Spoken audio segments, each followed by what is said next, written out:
Clap for that, you stupid bastards.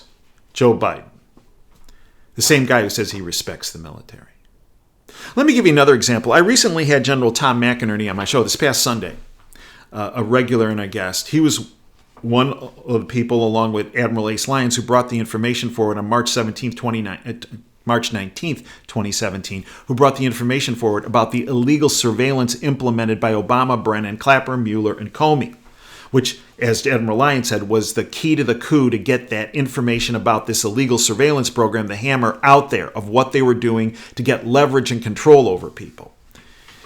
Tom came on my show on Operation Freedom this past Sunday and spoke about his meeting Joe Biden a number of years ago. And it was when General McInerney was in charge of Alaska for the Air Force and NORAD, overseeing potential adversaries from Russia coming over and the like. Tom was in charge of that. And every so often, Senator Stevens from Alaska would bring somebody from the Senate Intel Committee up to meet with General McInerney. And one time, Senator Stevens brought Joe Biden, who was a senator from Delaware. And General McInerney's speaking with him and had a private meeting with him. And the first time Tom ever spoke about this publicly was this past Sunday. Joe Biden starts telling General McInerney about how he was in the military and how he served in the Air Force, Joe Biden did, and how he was a JAG officer, a lawyer in the Air Force. And these stories about being a lawyer in the Air Force and his service to the country and him being in the Air Force. Tom's like, okay, good, fine, very good. And after he had that meeting, Tom started doing a little research on Senator Biden and realized that was all a lie. That Joe Biden was not a JAG officer in the Air Force. Joe Biden never was in the Air Force. Joe Biden was never in any branch of the military. It's all a lie.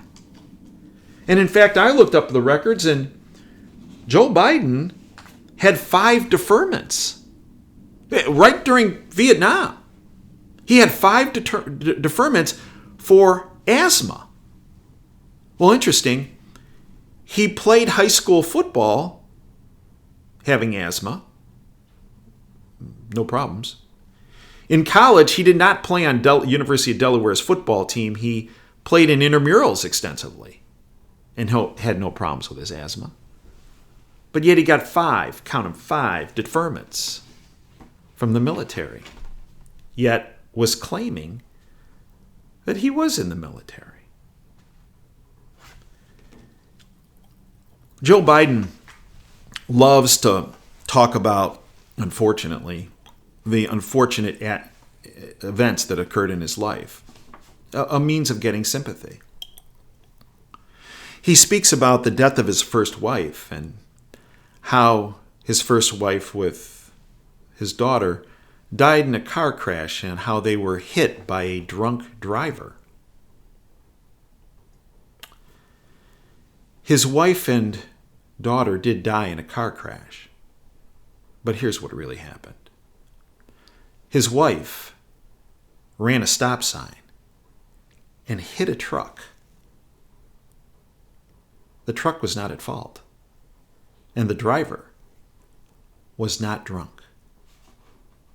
But Joe Biden had no problem lying to enhance his career and destroy a man's life for accusing him and repetitively accusing him of being drunk when in fact he was not. In fact, he was not the one who ran the stop sign. It was Biden's first wife. Which brings us to his most recent lie, quote, "I never spoke to anyone about Hunter's business dealings," end quote. We'll get back to that in a second. There was a recent article sent to me by a friend. It was authored by an individual by the name of Scott Faith. published at Havoc, H-A-V-O-C, havocjournal.com. It's entitled Personality, Policy, and Joe Biden. It gives you more insight into Joe Biden. Now, I happen to know somebody who witnessed what is described in this article. And they confirmed exactly what was written in this article. Here's what was written. We can all agree President Trump doesn't speak like a typical politician. In fact, it would be difficult to claim the guy speaks like a world leader. He's brash, unfiltered, and for many, difficult to like. On the other hand, Creepy Joe seems to be one charmer of a guy, right?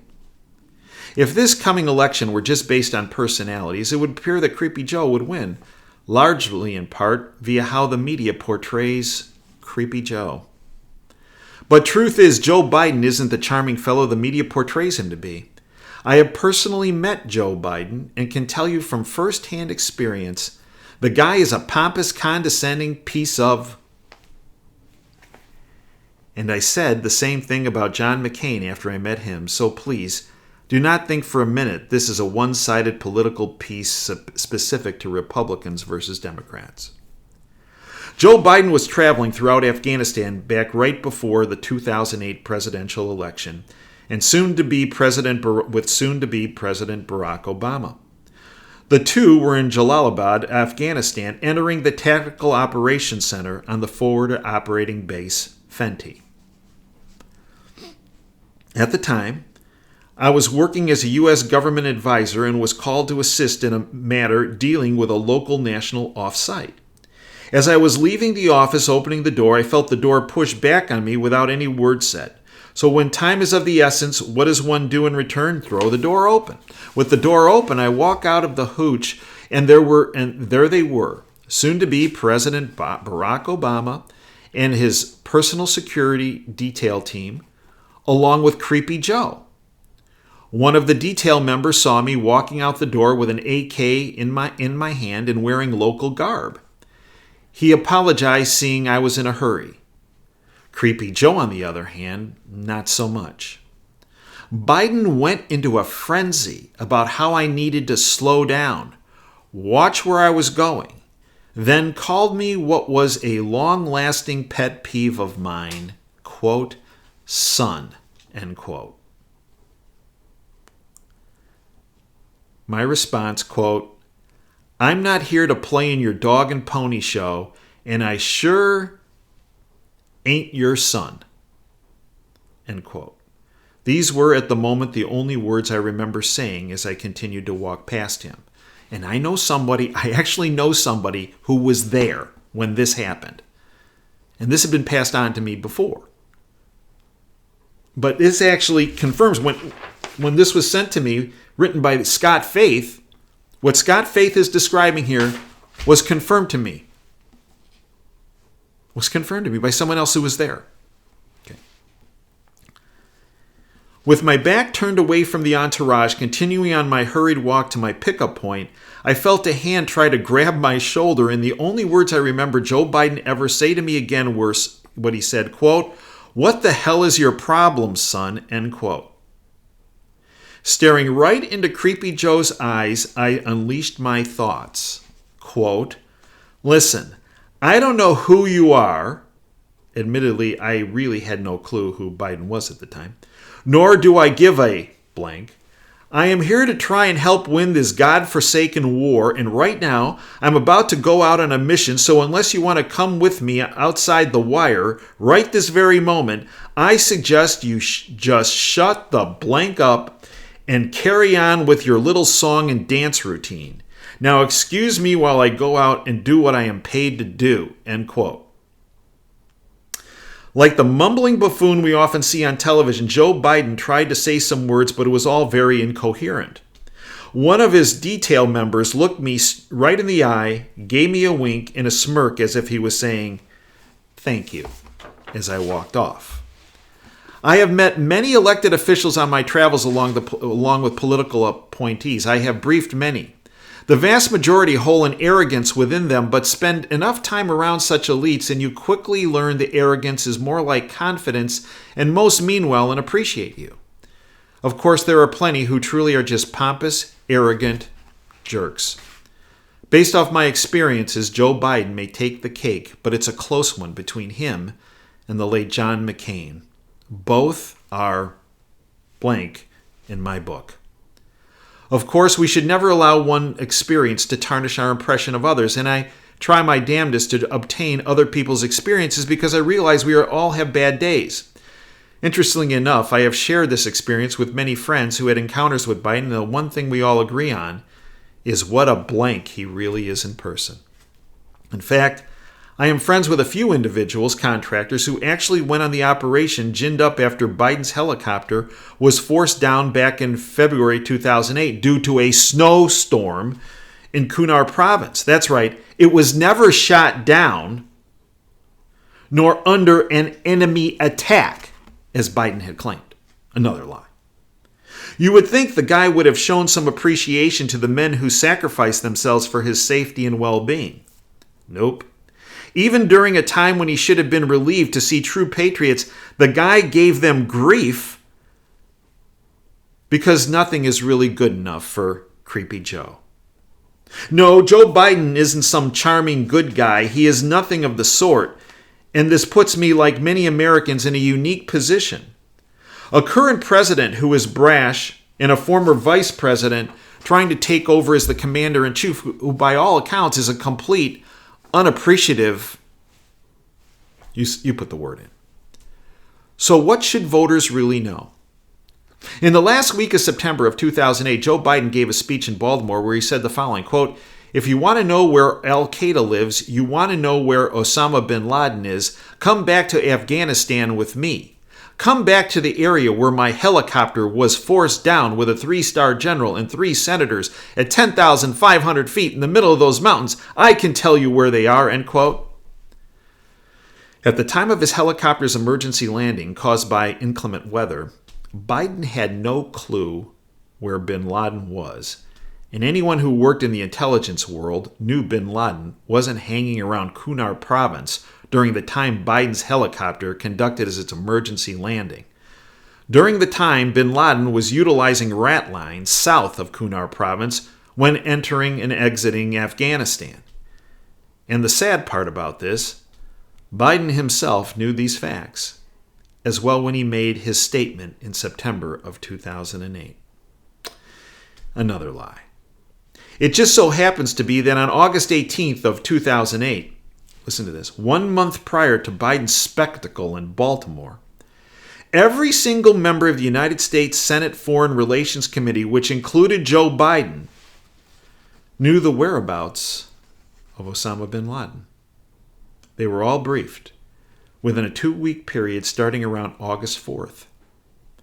Missions were being planned to take out bin Laden along with several other high-value targets who were attending a meeting on August 18th just outside of Afghanistan's capital that was fully financed by bin Laden himself. The mission was never approved, and it was never approved because specifically Democrats assigned to the Senate Foreign Relations Committee, Biden, including Biden, protested the hit. They wanted a full legal review, and the window was tight as the high-value targets in attendance were not sticking around long. The risk aversion emplaced within the U.S. government ruined an opportunity. But worse, the U.S. government now had eyes on bin Laden for more than 2 years. Yes, the U.S. government had 24 hours a day, 7 days a week, eyes on Abbottabad during this time. Obama became president and Biden served as the vice president through their inauguration on January 20th, 2009. On May 2nd, 2011, with U.S. government attorneys' final blessing off the hit, yes, President Obama and Vice President Biden would not sign off on the hit until government attorneys gave their own green light. By the way, Biden has stated that he was not for the hit on bin Laden at that time. Bin Laden was killed in his Abbottabad compound. It could be the only political victory Biden was ever a part of, and yet, how many years did it take Biden and his cronies to finally do what America so desperately deserved, and at what cost? For more than 2 years, America remained under threat of al-Qaeda's command and control during a time we knew exactly where bin Laden was located. It was during a time when we knew where his number 2 Muslim Brotherhood card-carrying Aman Mohammed Rabi al-Zahari was located. It was a time where we knew the positive identification and whereabouts of more than 8 key al-Qaeda and Taliban leaders, and yet we only took out the big cheese when we could have taken out all 8. Countless American and Afghan lives were killed during this grace period, and regrettably, it was the liberal policy full of risk aversion which kept America from doing what should have been done to all our enemies' leadership. So yes, it would be nice to have a president who we can all like. Unfortunately, that isn't the case. So we should be voting on policy, not a policy which takes 2+ years to do the right thing, but the policy which ensures hostile threats that face America are eliminated in a timely fashion. We need a president who will not play games, a president who understands imminent threats, a president who is willing to take out key targets without hesitation, a president who, when we, the American people, look back, should praise the fortitude to take out guys like Iranian Guard Commander Soleimani the very moment such an opportunity became apparent. It's all about policy, not personality. And Joe Biden has neither. That's an article authored by Scott Faith. Incredibly courageous patriot. You've heard a lot this past weekend about Hunter Biden's laptop. I believe it's 110% legit. This is going to be a very bad week for Joe Biden, Hunter Biden, the Biden family, and anyone who has a lawn sign in their yard with that creep's name on it, Joe Biden. Their defense so far has been, this is all fake. This is all made up. It's from the Russians. Oh, here we go again. Adam Schiff, the guy who for 4 years told you that he had insurmountable evidence about the Russian involvement with the Trump campaign and Donald Trump himself. It was all BS. It was all a lie. Well, what do you expect out of a deep state puppet? And there's a different word for this guy. Many different words. I'll just leave it at puppet. But they're out in droves. Oh, the Bidens. This is a Russian influence operation. Excuse me. There's videotape of Hunter Biden going into that computer store in Delaware, turning the laptops in, signing a receipt for it. The owner, after he fixed the laptops, calling. And now, remember the name Bevan Cooney this week. Because the word I hear is he was CC'd on many of these emails and has confirmed the authenticity of the emails.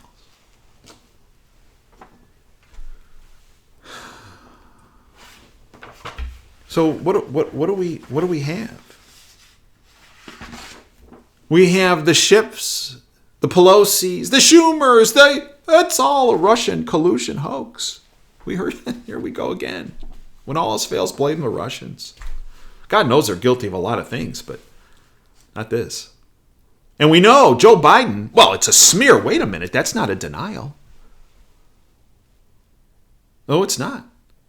And by the way, he put a lid on it. Oh, I'm not coming out till the debate. No, I'm not. Oh, I'm hiding here. And then on Monday, Director of National Intelligence, John Ratcliffe, stepped up. This is from the Daily Wire. Director of National Intelligence confirmed Hunter Biden's laptop not a part of some Russian disinformation campaign.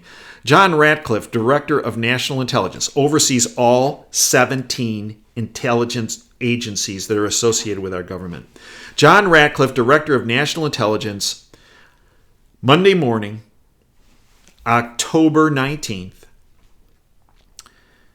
stated that Hunter Biden's laptop was not part of a Russian disinformation campaign despite the media's attempt to claim otherwise. Oh, MSNBC, CNN, ABC, CBS, NBC. In fact, they didn't want to cover it for a while. And then when they did, they said, well, this is a Russian disinformation. Just look the other way.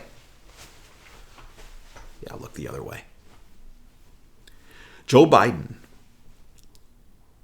is not only a serial liar, he's a national security threat for you and me and 329 million Americans.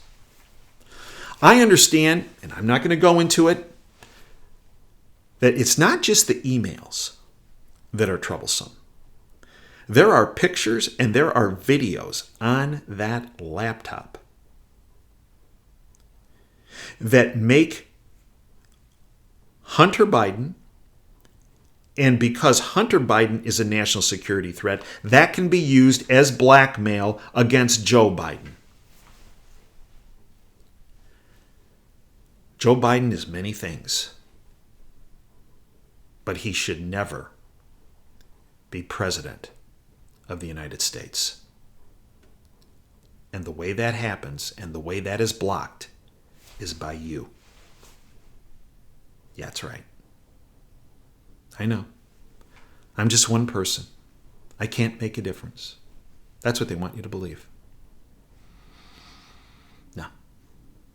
You're one person who can pass the facts and the truth to everyone in your family, every one of your friends, every person you work with, every person in your neighborhood, every person who is ignorant enough to have a Biden lawn sign on their lawn.